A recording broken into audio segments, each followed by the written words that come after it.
भारत में शाये होने वाली किताब काल्की अवतार ने दुनिया भर में हलचल मचा दी है। इस किताब में यह बताया गया है कि हिंदुओं की मजहबी किताब में जिस काल्की अवतार का तज़किरा मिलता है वो आखिरी रसूल हजरत मोहम्मद मुस्तफ़ा सल्लल्लाहु ताला अलैहि वसल्लम बिन अब्दुल्ला हैं। इस किताब का मुसन्निफ अगर कोई मुसलमान होता तो वो अब तक जेल में होता और उस पर पाबंदी लग चुकी होती, लेकिन इसके मुसन्निफ पंडित वेद प्रकाश ब्राह्मण हिंदू हैं और वो इलाहाबाद यूनिवर्सिटी से वाबस्ता हैं। वो संस्कृत जबान के माहिर और मारूफ मुहक्किक और स्कॉलर हैं। पंडित वेद प्रकाश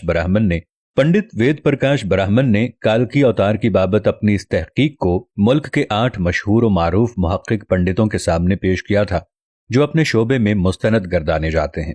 इन पंडितों ने किताब के बहुत मुताले और तहकीक के बाद ये तस्लीम कर लिया है कि किताब में पेश किए गए हवालाजात मुस्तनद और दुरुस्त हैं। ब्राह्मण पंडित वेद प्रकाश ने अपनी इस तहकीक का नाम काल्की अवतार यानी तमाम कायनात के रहनुमा रखा है। पंडित की अहम मजहबी कुतुब में दरअसल एक अजीम रहनुमा का जिक्र मिलता है जिसे काल्की अवतार का नाम दिया जाता है। तो पंडित ने गहरी तहकीक के बाद ये दावा किया है कि काल्की अवतार से मुराद हजरत मोहम्मद मुस्तफ़ा सल्लल्लाहु ताला अलैहि वसल्लम है जो मक्का में पैदा हुए। चुनाचे उसका कहना है कि तमाम हिंदू जहां कहीं भी हों उन्हें अब किसी और काल्की अवतार का इंतजार करने की जरूरत नहीं, बल्कि इसके लिए उन्हें महज इस्लाम कबूल करना है और आखिरी रसूल हजरत मोहम्मद सल्लल्लाहु अलैहि वसल्लम के नक्शे कदम पर चलना है जो बहुत पहले अपने मिशन की तकमील के बाद इस दुनिया से तशरीफ ले जा चुके हैं। अपने दावे की दलील में पंडित वेद प्रकाश ने हिंदुओं की मुकद्दस मजहबी किताब वेद से आगे बयान किए जाने वाले हवाले दलील के साथ पेश किए हैं। वेद किताब में लिखा है कि काल्की अवतार भगवान का आखिरी अवतार होगा जो पूरी दुनिया को रास्ता दिखाएगा। इन कलिमात का हवाला देने के बाद पंडित लिखते हैं कि इस पेशन गोई का इतलाक सिर्फ हजरत मोहम्मद सल्लल्लाहु अलैहि वसल्लम के मामले में दुरुस्त हो सकता है। वेदों की पेशन गोई के मुताबिक काल्की अवतार एक जजीरे में पैदा होंगे और ये अरब इलाके ही हैं जिन्हें जजीरतुल अरब कहा जाता है। मुकद्दस किताब वेद में लिखा है कि काल्की अवतार के वालिद का नाम विष्णु भगत और वालिदा का नाम सोमाम्प होगा, जबकि संस्कृत जबान में विष्णु अल्लाह के मानों में इस्तेमाल होता है और भगत के मानी गुलाम और बंदे के हैं। चुनाचे अरबी जबान में विष्णु भगत का मतलब अल्लाह का बंदा यानी अब्दुल्ला हुआ और संस्कृत में सोमाम का मतलब अमन है जो कि अरबी जबान में आमिना होगा और आखिरी रसूल सल्लल्लाहु अलैहि वसल्लम के वालिद का नाम अब्दुल्ला और वालिदा का नाम आमिना ही है। वेद किताब में लिखा है कि काल्की अवतार जैतून और खजूर इस्तेमाल करता होगा और वो अपने कौलो करार में सच्चा और दयानतदार होगा और ये दोनों फल हुजूर सल्लल्लाहु अलैहि वसल्लम को मरगूब थे, जबकि आप सच्चाई और दयानतदारी में तो इस हद तक मारूफ थे कि मक्का में मोहम्मद सल्लल्लाहु अलैहि वसल्लम के लिए सादिक और अमीन के लक़ब इस्तेमाल किए जाते थे।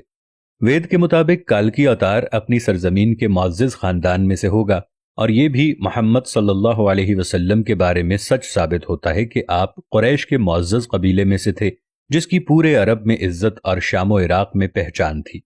वेद किताब कहती है कि भगवान काल्की अवतार को अपने खुसूसी कासिद के जरिए एक गार में पढ़ाएगा। इस मामले में यह भी दुरुस्त है कि हजरत मोहम्मद सल्लल्लाहु अलैहि वसल्लम मक्का की वो वाहिद शख्सियत हैं जिन्हें गारे हिरा में अपने खास फरिश्ते हजरत जिब्राईल अलैहिस्सलाम के जरिए तालीम दी गई। हमारे बुनियादी अकीदे के मुताबिक भगवान काल्की अवतार को एक तेज तरीन घोड़ा अता फरमाएगा जिस पर सवार होकर वो जमीन और 7 आसमानों की सैर कराएगा। तो मोहम्मद सल्लल्लाहु अलैहि वसल्लम का बुराक पर मेराज का सफर इस पेशगोई को मिस्दाक बनाकर इसे आपकी बाबत दुरुस्त साबित करता है। नीज लिखा है कि हमें यकीन है कि भगवान काली अवतार की बहुत मदद करेगा और इसे बहुत कुव्वत अता फरमाएगा और हम ये जानते हैं कि ग़ज़वा बद्र में रसूलुल्लाह सल्लल्लाहु अलैहि वसल्लम की फरिश्तों से मदद फरमाई गई। पंडित वेद प्रकाश लिखते हैं कि हमारी सारी मजहबी किताबों के मुताबिक ये पेशगोई मिलती है कि काल्की अवतार घुड़सवारी, तीरंदाजी और तलवारबाजी में माहिर होगा। पंडित वेद प्रकाश ने इस पेशगोई पर बड़ा खूबसूरत तबसरा किया है जो बहुत अहम और काबिल गौर है। वो लिखते हैं कि घोड़ों, तलवारों और नेज़ों का ज़माना बहुत पहले गुजर चुका। अब तो टैंक, तोप और मिसाइल जैसे हथियार इस्तेमाल में हैं। लिहाजा ये अक्लमंदी नहीं है कि हम इस दौर जदीद में तलवारों, नेज़ों और बर्छियों से मुसल्ला काल्की अवतार का इंतज़ार करते रह जाएं। हालांकि हकीकत यह है कि मुक़द्दस किताबों में काल्की अवतार के वाज़े इशारे हज़रत मोहम्मद सल्लल्लाहु अलैहि वसल्लम के बारे में हैं जो इन तमाम हरबी फ़नून में महारत रखते थे। टैंक, तोप और मिसाइल के इस दौर में घुड़सवार, तीरजन और तीरंदाज काल्की अवतार का इंतजार निरी हिमाकत है। मैं अपने दोस्तों और देखने वालों से इतनी गुजारिश करता हूं कि इस वीडियो को इतना फैलाएं कि सारी दुनिया के हिंदू अपनी ही किताबों में लिखी इन पेशीन गोइयों पर तहकीक करें, ताकि कलेमा पढ़कर अल्लाह के हुजूर सच्ची तौबा करके जन्नत में जाने वाले बन जाएं। उम्मीद है आज की वीडियो आपको काफी मालूमाती लगी होगी और इससे बहुत कुछ जानने को मिला होगा। मिलेंगे अगली वीडियो के साथ, तब तक के लिए अल्लाह निगहबान।